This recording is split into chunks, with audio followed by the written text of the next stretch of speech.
May God be in my head and in my heart and in my understanding. Amen.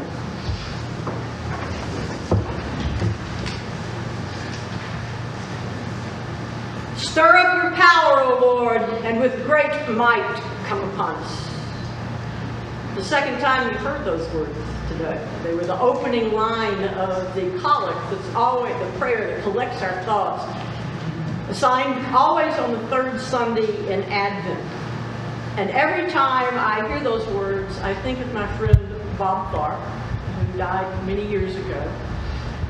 First time he told me this, he became the ordinary person who was guiding me through my discernment process, later bishop. But every time I saw him anywhere near the third Sunday in Advent, he would remind me that this is Stir-Up Sunday. And you know, that's what happens when the power of God comes among us. Not just upon us, but among us. God stirs things up. God stirs us up to get us ready to empower us for whatever new thing it is that God is planning to do. The prophet Zephaniah, we heard from him in our first reading this morning. That prophet announces this kind of stirring up as a cause for rejoicing. And then John the Baptist, who sometimes is called the last of the Old Testament prophets, we heard from him in this morning's gospel. And he, at the very end of the reading we heard, speaks of this stirring up as good news. We're stirred up to proclaim the good news. But the thing about stirring anything up, you know, is that the result of stirring individual ingredients always creates something new. Any of you who bake know that. I mean, you put individual ingredients in, you stir them, and you stir up, and then you bake it, and it is something new. Cake, whatever it is, that doesn't really resemble any of the individual ingredients that went in, nor does it really resemble the mixture before you put it in the oven and took it out again. A little over 3 years ago, I returned to St. Luke's after being gone for, I think it was something like 9 years from the time I left in 2008. And I returned with the understanding that the reason I was here and was called here was to stir some things up. The call I accepted was for a part-time position with a 1-year appointment and an option to renew for a 2nd year at the end of that term if we had not finished our work together. The position description that the bishop, the vestry, and I agreed to included part-time responsibilities as vicar, and they were in keeping with what you would typically expect of a part-time vicar in any parish. But our agreement also included a mission for me to serve as a consultant in leading St. Luke's through a process to reimagine how best this parish might be organized for ministry in the 21st century. We began our time together in the fall of 2018, but in a couple of months it became clear that we needed to extend the beginning point of that time to January of 2019. So instead of going from fall 2018 to fall 2019, we went on a calendar year and called the first year from January 19 on. There were 2 tasks that we wanted to accomplish, that we set out, that was our task, our charge to accomplish, by the end of that year, by the end of December 2019. The first task was to identify the primary values that active St. Luke's parishioners, not necessarily somebody on the books who lived in San Diego, California, but active parishioners, the values that we wanted to hold on to as we moved forward. We gathered this data through interviews and through story sharing with each other. Some of those things took place in groups on Sunday mornings after the service during what usually was our fellowship time. Some of them, for parishioners who we consider active but are unable to come because they're homebound, took place through phone interviews that I had with them, or at least attempted to have with them. The end results showed three primary values, which almost everyone interviewed expressed in one way or another, and which also were expressed in one way or another in the anecdotal stories we shared on those Sunday mornings. One of these values was the value of the identity that we now express in our St. Luke's self-description. Our identity as being a parish that is historically black, regardless of what mix the current racial mixes would indicate at any time, but holding on to an identity of being historically black, honoring, respecting that heritage, continuing to teach it to our children, both in terms of what it means in the tradition of church and worship, as well as what it means in the community of social and economic equity. That was one value. The other parts of that one value was to be radically inclusive and to walk with Jesus where Jesus might lead us. And over the year, we realized that sometimes where Jesus led us wasn't necessarily where we thought we were going at first, which is usually what happens when you decide to walk with Jesus. That was all one value. That was our identity. That's who we say we are. And we wanted to carry that forward in whatever new model for church organization we came up with. Another value was that we wanted to continue having a congregation here, a parish here, grounded in vibrant worship. And by vibrant worship, we meant good liturgy, good preaching, good music. Candace, thank you.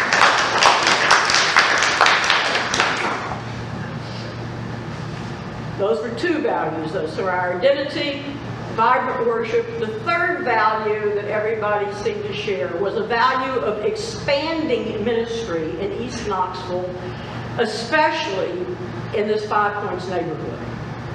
Now that's bigger than it sounds like. It wasn't just continue to do ministry. It wasn't just continue to be interested in ministry. It was to continue the food pantry that came into being here when Paige was here, long before I was here as vicar. Paige was here as vicar. Came into being way back then and has continued since then on Mondays and Wednesdays, now serving over 400 people on each of those days from the food pantry. But it wasn't just a commitment to continue that. The value was to expand the ministry we did in the neighborhood. The value from this parish was to expand our presence expand our visible presence in the neighborhood. The value from the bishop and from other Episcopal churches was to expand the whole understanding of an Episcopal presence, including St. Luke's, but not just St. Luke's in this neighborhood. That's a huge value. And that was one value that just kept getting expressed in one way or another. The identification of these three primary values marked the completion of the first task we had for that year. We did that. And I'm not sure we always remember that we did that. That was the first thing we were supposed to do. We were supposed to identify what values we wanted to bring forward. So I think you should give yourselves a hand for having that. The second task that we hope to accomplish during that first year was to envision what it might look like for us to structure the organization of our parish and our ministry in a way that would enable us to live out those values. Towards the end of 2019, this envisioning began to take shape in two ways. First, there was an understanding that the worshiping congregation of St. Luke's needed to continue as a traditional, though small parish within the Episcopal Church as regards to worship. In other words, we weren't going to start partnering with some other parish and just go to that parish and leave this just as a center of the neighborhood.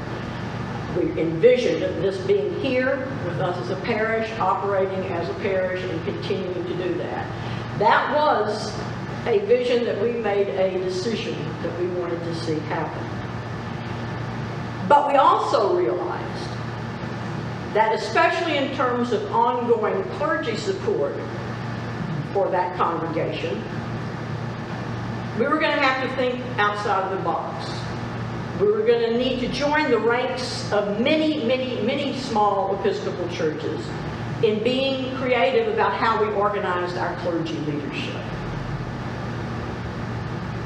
That's something I'm not sure we all quite got a handle on at that point, or still have a handle on now, but it became obvious as we began envisioning what that looked like, that there wasn't a plethora of retired clergy out here who wanted to come out of retirement and be in charge of a parish. And that there was not the kind of budget to go off to someplace else in the country and find some dynamic person that was going to come in and, for a small part-time stipend, accomplish everything that those of us who've been trying to do that for years have realized that in the whole life of the church, that time has passed for small churches. There aren't that many clergy around. So we realized that it was going to have to look different. That was the first part of the vision. We want the parish, we want it to continue here, we want to operate as a parish. We're going to have to figure out a different way to provide clergy support. The second part of our vision regarding how to expand ministry in East Knoxville acknowledged the necessity for leadership and financial support for such a ministry to be broader based than just St. Luke's on its own. We had neither the human resources nor the financial resources to expand that ministry. We realized that it would require more volunteer and financial leadership than we had. We just weren't quite sure exactly how that structure was supposed to look. And the question that we had was how much control was St. Luke's willing to share with other Episcopal churches on the neighborhood ministry idea. That part we never completely decided, because before we had the opportunity to decide, we had a neighborhood ministry, and all we could do was run to keep behind on keeping it going. But the question itself of are we willing to share control with other Episcopal parishes, not in terms of our parish worshiping congregation, but in terms of our neighborhood ministry, how much control are we willing to give up? And we haven't answered that question. It became obvious how important it was as we found ourselves in the middle of such a ministry that we hadn't planned for.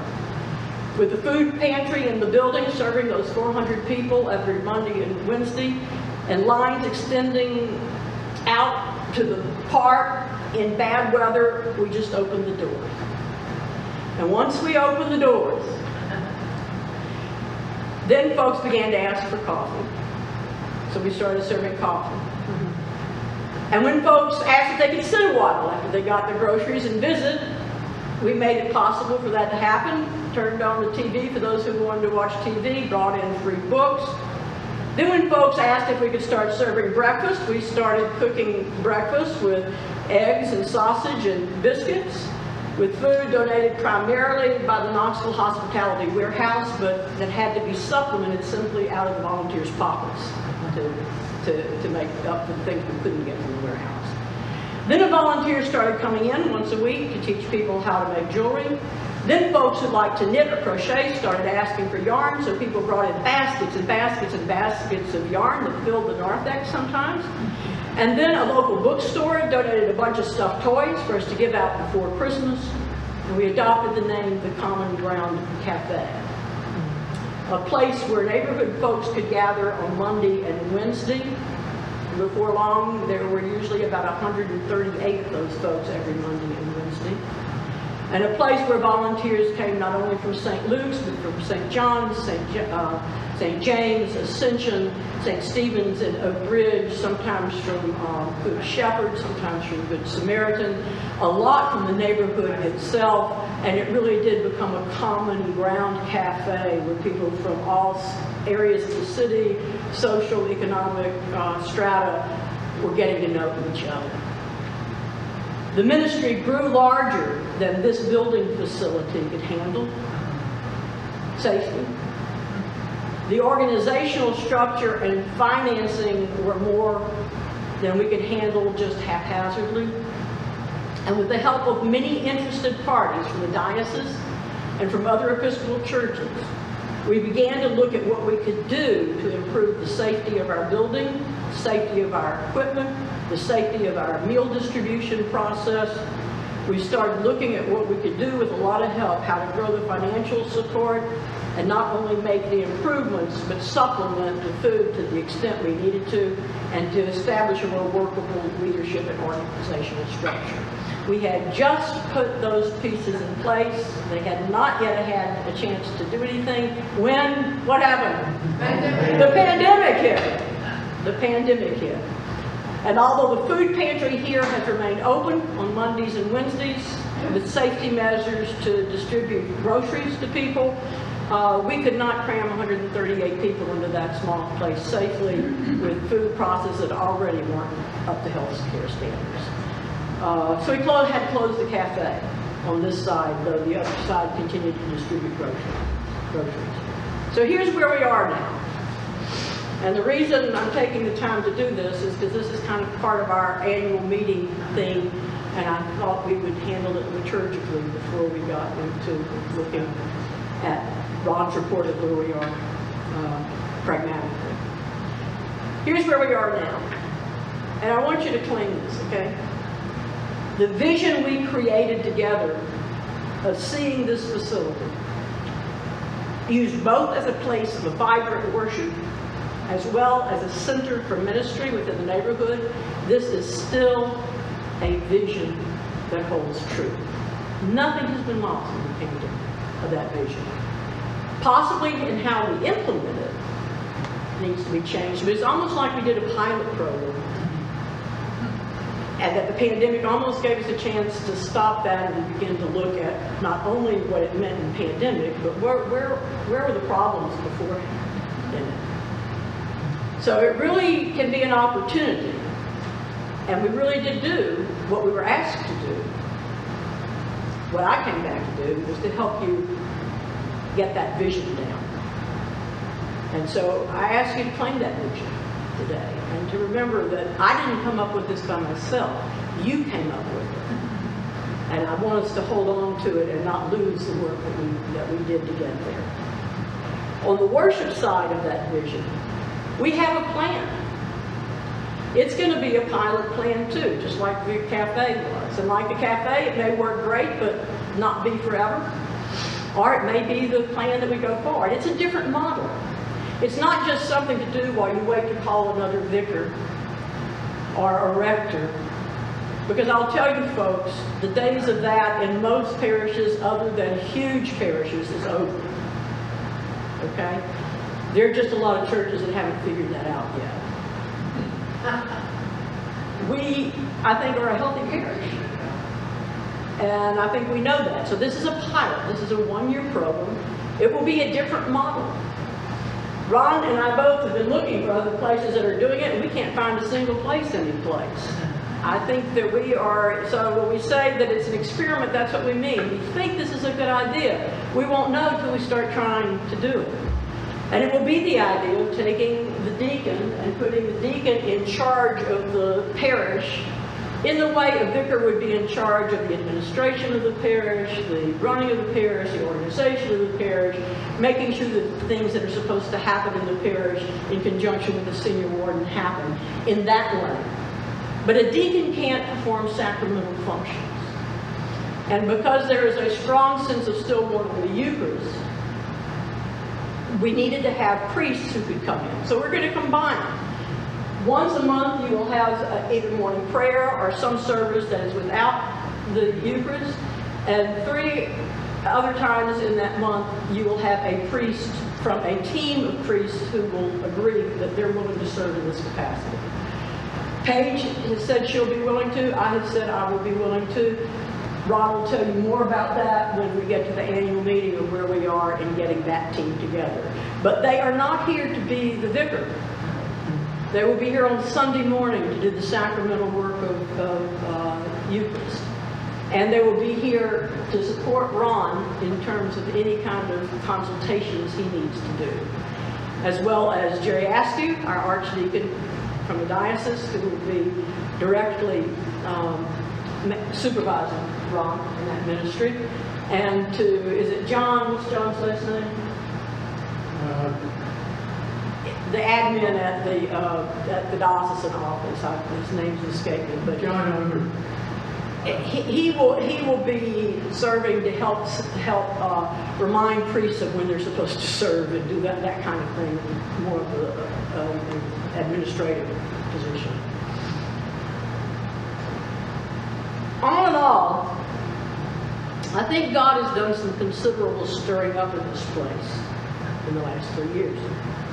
God always has. But I'm most concerned right now in the last 3 years. So hear that as we're not discounting all this stirring up that's happened before. It's not like we've never baked a cake before. But for this cake, even though all the others were good, this is our stirring up that God has been doing with us in these 3 years to begin to see our way forward.